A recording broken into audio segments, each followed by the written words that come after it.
বলবো বাংলাদেশের একজন নায়িকা পরীমণি এবং আর একজন নায়িকা যাকে নিয়ে আমরা কথা বলছি তার নাম হচ্ছে ময়ূরী। ভাইয়া কেমন আছেন আপনি? ভাই ভালো আছে। আচ্ছা ভাইয়া, আমরা সর্বপ্রথম ময়ূরী সম্পর্কে জানতে চাই। ময়ূরী তো এখন সিনেমা টিনেমা করে না, আর সিনেমা তার চলে না, এই কারণগুলো একটু বলবেন কেন চলে না? সে তো অনেক জনপ্রিয় নায়িকা ছিল এক সময়। ভাই সে যেখানে ছবি করছে, সে যেই ড্যান্স গুলো দেখাইতো ভাই, ড্যান্স দেখে ভাই মাইসে পাগল হয়ে মনে করে হলে চলে আইতো। মানে এখন তার তো ভাই মোড়া সোজা হয়ে গেছে ভাই, মাজা মুজা তখন তার ড্যান্স দেখে সবাই চলে যেত, হ্যাঁ। মানে ময়ূরীর ড্যান্স দেখে। আর হনে ভাই মোড়া হয়ে গেছে ভাই হাতির মতো ভাই এরকম। আচ্ছা, এখন ড্যান্স পারবে কেমনে ভাই, কেমনে পাগল মানে হয়ে মাইসে যাবে এখন। হনে যেরকম বাইরে এসে পরিমণি হ্যাঁ, বুঝছেন, একটু মোটামুটি আগে একটু ভালোই করছে, চিকন চাকন যেগুলো ছিল। হনে ভাই হে ও বাচ্চা একটা নিয়ে মনে করেন মোড়া হয়ে গেছে।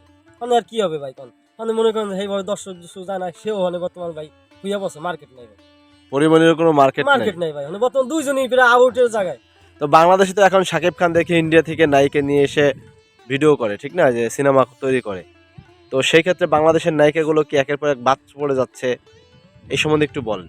আমি বলবো ভাই যারা প্রডিউসার আছে তারা যেন আমাদের বাংলাদেশে অনেক সুন্দর সুন্দর নায়িকা আছে, তাদের নিয়ে জানি কাজ করে, তারাও থাকবে পাশাপাশি আমরাও থাকবো। তা আপনি কি আপনি কি যে ময়ূরীকে চাইতেছেন নতুন করে?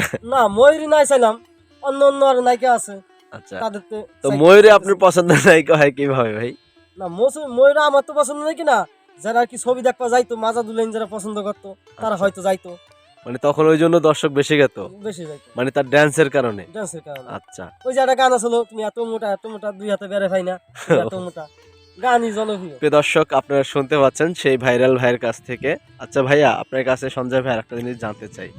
এই যে পরীমণি একের পর এক, মানে সোশ্যাল মিডিয়াতে ঢুকলে এখন দেখা যায় পরীমণির কথা এবং ভিডিও আমরা দেখতে থাকি প্রতিনিয়ত, ঠিক না? হুম।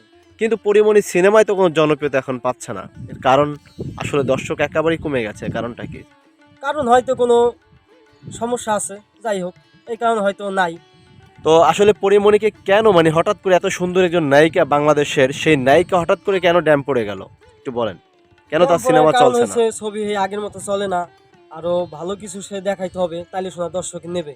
কিন্তু সে মানে বর্তমান বিয়ে শাদী করার পরে বাচ্চা কাচ্চা নিয়ে সংসার নিয়ে ব্যস্ত, আবার তারপরে ফিটনেস এত আগের মতো ভালো নাই, তাই আর কি সে ছবিতে সেইভাবে পারফরমেন্স দিতে পারতেছে না, তাই দর্শক তারা গ্রহণ করে নিতে মানে পারতেছে না। এইভাবে আর কি দেখেন, মানে মোটা হয়ে গেছে বা এরকম কারণে তাকে এখন দেখে না। না দেখে না, যাই ওখানে অনেক মাইসে কয় যে সে ভাবির পাঠে ও মার পাঠে ভালো মানাবে, তাহলে মানে মার পাটে তাকে বানাচ্ছে, এখন কিন্তু মানাচ্ছে নায়িকা হিসেবে বানাচ্ছে না, না। মানাচ্ছে না।